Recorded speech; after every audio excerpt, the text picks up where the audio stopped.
నువ్వు వైర్ అడ్డం వేసుకొని సైడ్ రా.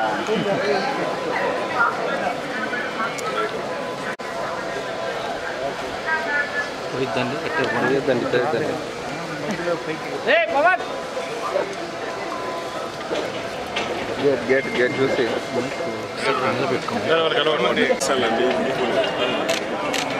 నేను మధ్యకి వచ్చింది పెద్ద మాట బతుకటి బర్త్డే ఈరోజు బతుకటి సరే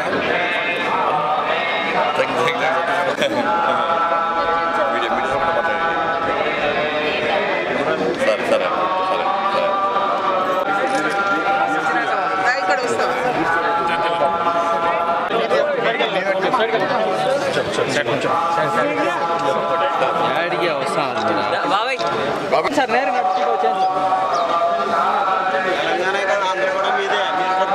వరంగల్ సర్కార్ పక్క పక్క మంచి మనిషి మీరు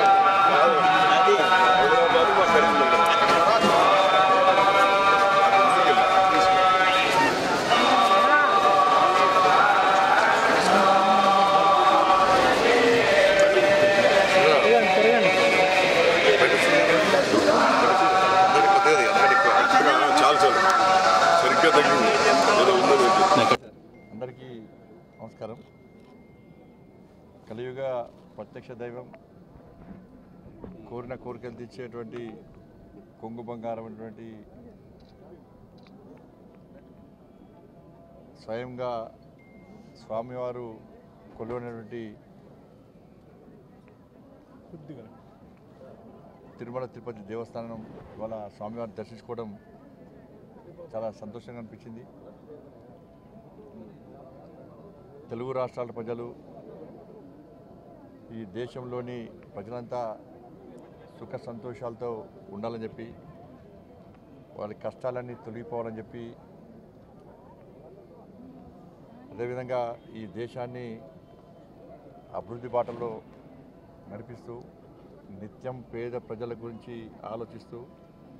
ఒక శక్తివంతమైన భారతదేశ నిర్మాణం కోసం తల్లి భారతమాతను విశ్వగురు స్థానంలో ప్రతిష్ఠించాలని చెప్పి ఏకైక లక్ష్యంతో ఒక దృఢ సంకల్పంతో ముందుకొస్తున్న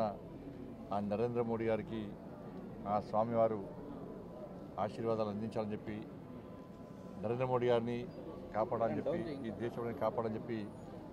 స్వామివారిని వేడుకోవడం జరిగింది. మాలాంటి కార్యకర్తలం అందరం కూడా ఈరోజు ఈ స్థాయికి వచ్చినామంటే ఆ స్వామివారు పెట్టిన భిక్షనే. అలా నిజంగా 7 కొండల వారు కేవలం 7 కొండలకే పరిమితం కాకుండా ప్రపంచవ్యాప్తంగా వ్యాప్తి చెందినటువంటి దేవదేవాదుడు ఆ శ్రీ వెంకటేశ్వర స్వామి. కాబట్టి అటువంటి స్వామివారిని దర్శించుకోవడం చాలా సంతోషం. ఇక్కడ చూస్తుంటే మనం ఇప్పుడు ప్రశాంతమైన వాతావరణం ఉంది. ఒక భక్తియుత ధార్మిక వాతావరణంలో నిర్వహణ కొనసాగుతున్నది. మనం మొన్నటి వరకు చూసినాం. మనం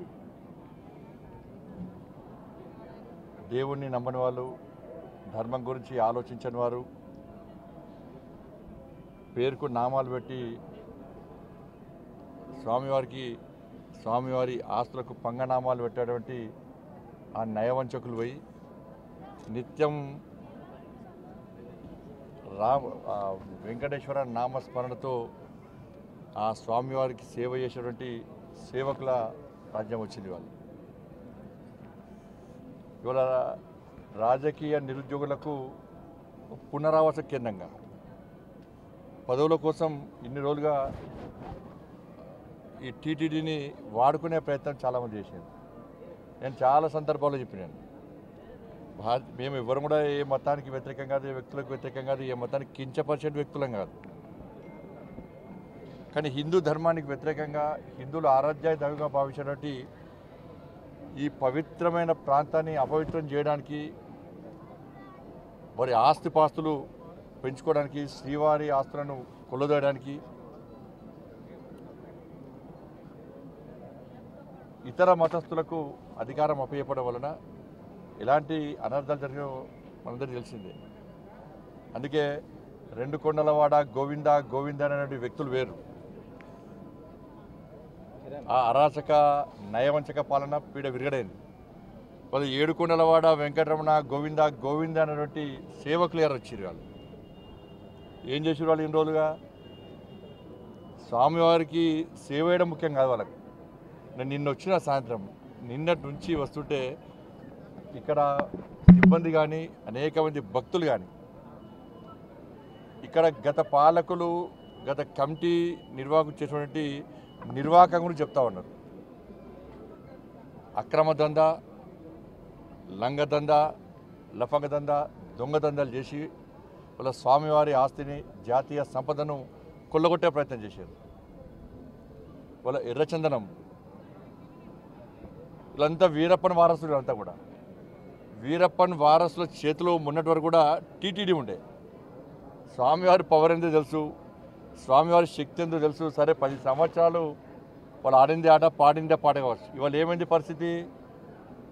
స్వామివారి జోలు పోతే ఏమైంది పరిస్థితి కాబట్టి ఎర్రచందనం పేరుతోని దొంగదందా చేస్తూ వేల కోట్ల రూపాయల స్వామివారి ఆస్తిని జాతీయ సంపదను దోచుకుంటూ వాళ్ళే ఇవాళ రాజకీయాలను శాసించే స్థాయికి వచ్చారు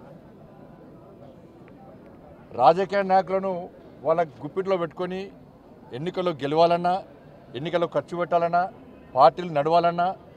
చివరకు ప్రభుత్వాన్ని కూడా అప్పులు ఇచ్చే స్థాయికి వచ్చినంటే ఇంతకన్నా దుర్మార్గం ఇంత కూడా సిగ్గుచేటి కూడా కాదన్న విషయాన్ని మనం గుర్తుంచుకోవాలి తప్పకుండా దీన్ని వదిలిపెట్టే ప్రసక్తి లేదు గతంలో విషయంలో చంద్రబాబు నాయుడు గారు మాట్లాడారు పవన్ కళ్యాణ్ గారు మాట్లాడారు మా భానుప్రకాష్ గారు వీళ్ళందరూ కూడా ఈ విషయంలో చాలా సందర్భాల్లో ఫైట్ చేశారు కానీ వాళ్ళ ఆలోచన ఏంది ఉన్నన్ని రోజులు ఈ ఎర్రచందనం పేరుతో మొత్తం దోచుకోవాలి శ్రీవారి సంపదను దోచుకోవాలి మేము కోటీశ్వరులుగా మారాలని చెప్పి ఒక దురాలోచనతో వాళ్ళు ఇన్ని రోజులు ఇక్కడ నిత్యం పాలన కొనసాగించారు కాబట్టి దాన్ని వదిలిపెట్టే ప్రసక్తి లేదు పూర్తిగా ఈ విషయాన్ని మా కేంద్ర హోంశాఖ మంత్రులు అమిత్ షా గారు తీసుకొస్తాం తప్పకుండా దీన్ని నివేదికలు తెప్పించుకుంటాం ఎర్రచందనం స్మగ్లింగ్ పేరుతోని స్వామివారి సంపదను జాతీయ సంపదను ఎవరైతే దోచుకున్నారో అక్రమ దందా చేశారో ఆ మూర్ఖులను వదిలిపెట్టే ప్రసక్తి లేదు మా మీద ఏ రాజకీయ ఒత్తిడి ఉండదు రాజకీయ ఒత్తిడిలకు భయపడేటువంటి వ్యక్తులం కాదు మేము ప్రజా సంపదను శ్రీవారి సంపదను జాతీయ సంపదను కాపాడే వ్యక్తులం ఇన్ని రోజులు మీరు ఆడింది ఆడపాడు ఇక్కడి నుంచి జరిగే ప్రసక్తి లేదు వాళ్ళని వదిలిపెట్టే ప్రసక్తి లేదు